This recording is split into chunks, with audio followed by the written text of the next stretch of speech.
বলিউডের বাদশা তো শাহরুখ খান, আর টলিউড বাদশা উঠে আসছে একটাই নাম, দেব।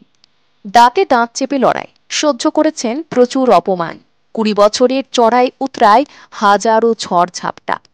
রাস্তাটা কিভাবে মসৃণ বানালেন, একাধিক হিট নায়িকার সাথে অভিনয়, বাংলার দর্শককে কি কি গিফট দিলেন দেব। কেনই বা বাংলার মানুষ দেবকে মনে রাখবে। দীপক অধিকারী থেকে দেব হয়ে ওঠার যাত্রাটা অত সহজ ছিল না। কারণ তার প্রথম ছবি অগ্নিশপথ ব্যবসায়িকভাবে সফলতা পায়নি, তবে পরবর্তী ছবি আই লাভ ইউতে অভিনয়ের মধ্য দিয়ে টলিউডের জায়গা পাকা করে নেন অভিনেতা। তারপর একের পর এক হিট ছবি, চ্যালেঞ্জ, মন মানে না, পাগলু, প্রেমের কাহিনী, বলো না তুমি আমার, পাগলু 2, চ্যালেঞ্জ 2, সেদিন দেখা হয়েছিল থেকে শুরু করে ধূমকেতু, এক একটা ব্লকবাস্টার। তারপর আর অভিনেতাকে পেছন ফিরে তাকাতে হয়নি। দেখতে দেখতে অভিনেতা 20টা বছর কাটিয়ে দিলেন টলিউডে।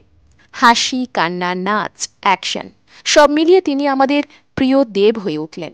অভিনেতার ফ্যান ফলোয়ার্স তৈরি হলো আকাশ ছোঁয়া।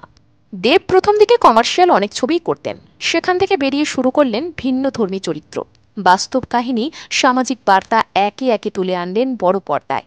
তিনি প্রমাণ করে দিলেন যে তিনি শুধুই বাণিজ্যিক হিরোই নন, বরং তিনি একজন পরিণত অভিনেতা। কখনো গ্রামের ছেলে তো কখনো সাধারণ মানুষ, কখনো বা প্রতিবাদী যুবক, আবার কখনো প্রেমিক। প্রতিটি চরিত্র ভেঙে আবার নতুন করে গড়েছেন নিজেকে। শুধু টলিউড না, দেবের সিনেমা পৌঁছে গেছে সর্বত্র। তাই হয়তো দেব হলেন আমাদের কাছে টলিউডের বাদশা। তাই বলাই যায়, দেব এখন শুধু নায়কই নন, টলিউডের এক চলমান অধ্যায়। 20 বছরের যাত্রা শুধু দেবের একার নয়, এই যাত্রা টলিউডের উত্থানেরও। একজন নায়কের সঙ্গে সঙ্গে বড় হয়েছে গোটা ইন্ডাস্ট্রি। দেবকে ঘিরে তৈরি হয়েছে নতুন আশা, নতুন দর্শক, নতুন দিগন্ত। আর হবে নাই বা কেন? একজন অভিনেতা যিনি বাংলা ছবিকে এগিয়ে নিয়ে যাওয়ার জন্য এতটা পরিশ্রম করেন।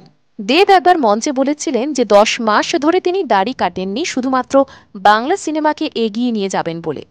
আর তাই হয়তো আমরা বলি, দেব মানে স্টার পাওয়ার, দেব মানে টলিউডের গেম চেঞ্জার, দেব মানে রেকর্ড ব্রেকার।